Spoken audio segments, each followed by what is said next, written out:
दोस्तों नमस्कार। 1971 के भारत पाक युद्ध में जो भारतीय नौसेना की भूमिका थी, आज हम उसके बारे में बात करेंगे। 3 दिसंबर 1971 को पाकिस्तानी वायुसेना द्वारा भारत पर आक्रमण के साथ ही पाकिस्तान में भारतीय सेना पाक आर्मी के खिलाफ जंग शुरू कर चुकी थी। वहीं 4 दिसंबर 1971 को ऑपरेशन ट्राइडेंट के तहत भारतीय नौसेना ने कराची नेवल बेस पर हमला शुरू कर दिया। इस युद्ध के दौरान पहली बार एंटी शिप मिसाइल से हमला किया गया। Naval chief admiral S M Nanda के नेतृत्व में इसका प्लान बनाया गया। 25वीं स्क्वाड्रन कमांडर बबरू भान यादव को इसकी जिम्मेदारी दी गई। 4 दिसंबर 1971 को नौसेना ने कराची स्थित पाकिस्तानी नेवी हेडक्वार्टर पर हमला शुरू किया। हथियारों की सप्लाई के शिप समेत कई जहाज नेस्तनाबूद कर दिए गए। भारतीय नौसेना दल को आक्रमण से पहले कराची से 250 किलोमीटर की दूरी पर पहुंचकर रुकने को कहा गया। शाम होने पर 150 किलोमीटर कराची बंदरगाह के और पास जाने का आदेश मिला, जिससे हमला करने के बाद सुबह होने से पहले तेजी से बेड़े को 150 किलोमीटर वापस आने को कहा गया, ताकि बेड़ा पाकिस्तानी बम वर्षकों की पहुंच से बाहर हो जाए। यह हमला रूस की ओसा मिसाइल बोट से किया गया था। ऑपरेशन ट्राइडेंट के तहत पहले हमला निपात, निर्घट और वीर मिसाइल बोट से किया गया। सभी बोट 4-4 मिसाइलों से लैस थी। भारतीय नौसेना उस समय युद्ध के 2 मोर्चों पर एक साथ लोहा ले रही थी। एक था बंगाल की खाड़ी में पूर्वी पाकिस्तान और दूसरा पश्चिमी पाकिस्तान का अरब सागर की ओर से मुकाबला करना। पश्चिमी मोर्चे पर सेना का नेतृत्व नौसेना पोत मैसूर से एडमिरल कुरुविल्ला और vice admiral S N Kohli कर रहे थे। भारतीय नौसेना द्वारा कराची हमले में पाकिस्तान के पीएनएस खैबर को डुबा दिया गया। माइंस स्वीपर पीएनएस मुहाफिज और पीएनएस शाहजहां को भी बुरी तरह नुकसान पहुंचा। इसमें मरने और जख्मी होने वाले पाकिस्तानी सैनिकों की संख्या लगभग 720 रही। ऑपरेशन ट्राइडेंट के बाद 8 दिसंबर 1971 को ऑपरेशन पाइथन के तहत भारतीय नौसेना के मिसाइल युक्त जहाज़ों ने फिर कराची बंदरगाह पर हमला बोल दिया। इसमें पाकिस्तान के रिजर्व फ्यूल टैंक को तबाह कर दिया गया और उसके 3 मर्चेंट शिप डुबा दिए गए। भारतीय नौसेना ने कराची में पाकिस्तानी नौसेना का हेडक्वार्टर संपूर्ण रूप से तबाह कर दिया और बुरी तरह तहस नहस कराची पोर्ट कई दिनों तक जलता रहा। कराची ऑयल डिपो में लगी आग को 60 किलोमीटर की दूरी से उस समय देखा जा सकता था। पूर्वी तट पर वाइस एडमिरल कृष्णन ने मोर्चा संभाल रखा था। आईएनएस विक्रांत की मदद से सी हॉक फाइटर बॉम्बर ने पूर्वी पाकिस्तान के कई तटीय इलाकों में हमले किए। पाकिस्तान ने जवाब देते हुए अपना सबमरीन गाजी भेजा, जो विशाखापट्टनम कोस्ट के पास डूब गया। इसमें पाकिस्तानी नौसेना के 93 सैनिक थे। भारत के आईएनएस राजपूत ने इसे नष्ट कर दिया। भारत का भी इस तट पर नुकसान हुआ। 9 दिसंबर को भारत को भी तगड़ा झटका उस समय लगा जब पाकिस्तान सबमरीन पीएनएस हंगोर ने आईएनएस खुखरी को अरब सागर में डुबा दिया। इसमें भारतीय नौसेना के 18 अफसर और 176 सेलर मारे गए और वीर गति को प्राप्त हुए। इस युद्ध में पाकिस्तान की 7 gunboat, 1 mines sweeper, 1 submarine, 2 destroyer, 3 craft, 18 cargo को नुकसान पहुंचा। 3 मर्चेंट नेवी शिप अनवर बख्श, पसनी और मधुमती पर भारत ने कब्जा कर लिया। इस युद्ध में पाकिस्तान ने अपनी आधी से अधिक नौसेना को गंवा दिया था। इस युद्ध में अमेरिका पाकिस्तान के पक्ष में था और मामला संयुक्त राष्ट्र में चला गया। संयुक्त राष्ट्र ने उस समय युद्ध विराम का प्रस्ताव रखा, लेकिन रूस भारत का दोस्त था और उसने इसके खिलाफ वीटो पावर का इस्तेमाल कर दिया। युद्ध जारी रहा। हार की कगार पर खड़े पाकिस्तान ने अमेरिका से मदद मांगी। अमेरिकी प्रेसिडेंट निक्सन ने हेनरी किसिंगर को चीन भेजा। उसका मानना था कि चीन अगर भारत को धमकी दे तो भारत का ध्यान इस युद्ध से भटकाया जा सकता है।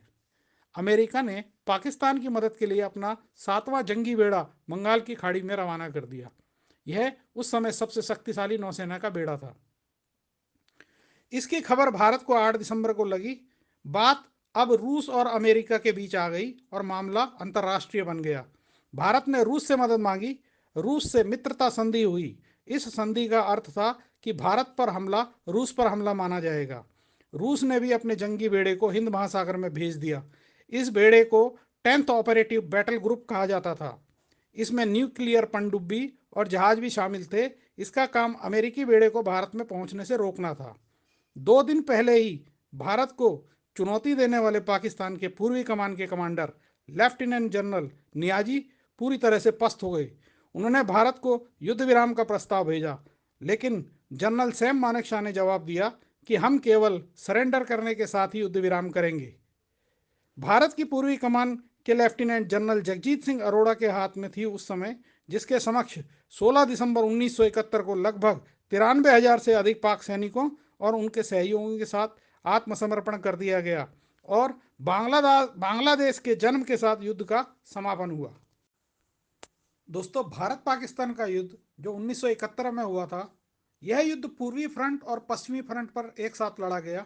पूर्वी फ्रंट में भारत बांग्लादेश सीमा, बंगाल की खाड़ी और पासा एनक्लेव स्थानों पर यह लड़ा गया। पश्चिमी फ्रंट में भारत पाकिस्तान सीमा, नियंत्रण रेखा और अरब सागर में लड़ा गया। पूर्वी फ्रंट में पूर्वी पाकिस्तानी सैन्य कमान का आत्मसमर्पण व पूर्वी पाकिस्तान की बांग्लादेश के रूप में स्वतंत्रता के साथ यह समापन हुआ। पश्चिमी फ्रंट में एक तरफा युद्ध विराम।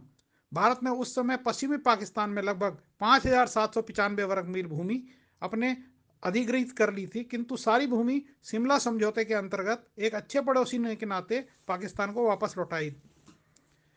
अब उस समय इसके योद्धा और जो भी सेना नायक रहे, कुछ हम उनके नामों की चर्चा करते हैं। उस समय भारत के राष्ट्रपति श्री वी गिरी थे, भारत की प्रधानमंत्री श्रीमती इंदिरा गांधी, भारत के विदेश मंत्री श्री स्वर्ण सिंह, भारतीय रक्षा मंत्री श्री जगजीवन राम, भारतीय थल सेना प्रमुख general Sam Manekshaw, lieutenant general Jagjit Singh Arora पूर्वी कमान, लेफ्टिनेंट जनरल जी बेवूर दक्षिणी कमान, लेफ्टिनेंट जनरल के कंडेश पश्चिमी कमान, लेफ्टिनेंट जनरल मनोहर लाल छिब्बर उत्तरी कमान, लेफ्टिनेंट जनरल प्रेमेंद्र सिंह भगत मध्य कमान, lieutenant general Sagat Singh GOC in चतुर्थ corps, lieutenant general T N. Raina GOC in C द्वितीय corps, lieutenant general Sartaj Singh GOC in C 15वीं corps, lieutenant general Karan Singh GOC in C प्रथम corps, lieutenant general Depinder Singh GOC in C द्वादश corps, major general F R. Jacob COS पूर्वी कमान, major general ओम Malhotra COS चतुर्थ core, admiral SM. Nanda नौसेना अध्यक्ष, ACM Pratap Singh लाल वायुसेना अध्यक्ष, रामेश्वर काव डायरेक्टर रॉ पूर्वी पाकिस्तान की तरफ से जो इसमें शामिल थे, ताजुद्दीन अहमद प्रधानमंत्री प्रावधानिक सरकार, कर्नल M.A.G. उस्मानी commander Mukti Bahini, major Kazi Safiullah commander Bangla सेना, major Ziaur Rahman commander Z force, major Khalid Musharraf commander crack पल्टन, याहिया खान उस समय पाकिस्तान के राष्ट्रपति थे, नूरुल अमीन पाकिस्तान के प्रधानमंत्री, जनरल A.H. खान थल सेना अध्यक्ष, lieutenant general Amir Abdullah Khan Niazi commander पूर्वी कमान, lieutenant general Gul Hassan Khan chief general staff, lieutenant general Abdul Ali Malik commander प्रथम corps, lieutenant general Tikka Khan commander द्वितीय corps, lieutenant general Sher Khan commander चतुर्थ corps, major general Iftikhar Janjua GOC 23वीं पैदल division, major general Khadim Hussain GOC 14वीं पैदल division, major general Rao Farman सैन्य सलाहकार, vice admiral Muzaffar Hassan commander in chief नौसेना, वाइस एडमिरल एस.एम. एहसान नौसेना अध्यक्ष नौसेना NHQ, admiral Mohammad Sharif commander पूर्वी नौसेना कमान, admiral Hasan Ahmed commander Karachi coast, admiral Leslie Norman commander Pak marines, air marshal Abdul Rahim Khan Pak वायुसेना अध्यक्ष, air vice marshal Zulfiqar Ali Khan COS वायुसेना मुख्यालय Dhaka, air vice marshal PD Callaghan commander पूर्वी वायु कमान, अब्दुल मुतालिब मलिक पूर्वी पाक गवर्नर। इन अफसरों ने भारत और पाकिस्तान के युद्ध में उस समय भाग लिया था। सेना जिन्होंने युद्ध में भाग लिया, जिनके सैनिक भारतीय सशस्त्र सेनाएं लगभग 5 लाख और बांग्लादेश की मुक्ति वाहिनी लगभग 1,75,000 और पाकिस्तानी की सशस्त्र सेनाएं लगभग 3,65,000 जिन्होंने युद्ध में भाग लिया था।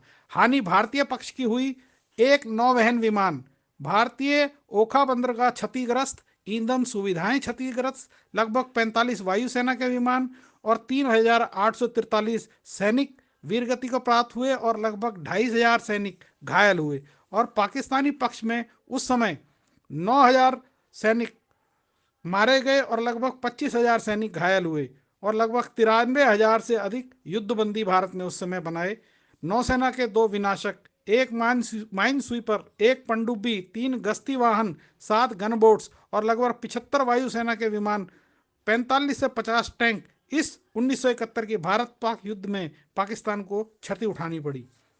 भारत पाक का युद्ध पूर्वी पाकिस्तान के स्वतंत्रता संग्राम के चलते 3 दिसंबर 1971 से 16 दिसंबर 1971 तक चला और पाकिस्तानी सेना द्वारा ढाका समर्पण एवं पूर्वी पाकिस्तान का बांग्लादेश के नाम से नए राष्ट्र के रूप में उदय होने के साथ ही समापन हुआ, जिसमें भारतीय वायुसेना, भारतीय थल सेना, भारतीय नौसेना, इन सभी सेनाओं के अद्वितीय शौर्य और साहस के चलते भारत को विजय प्राप्त हुई। जय हिंद की सेना, भारत माता की जय।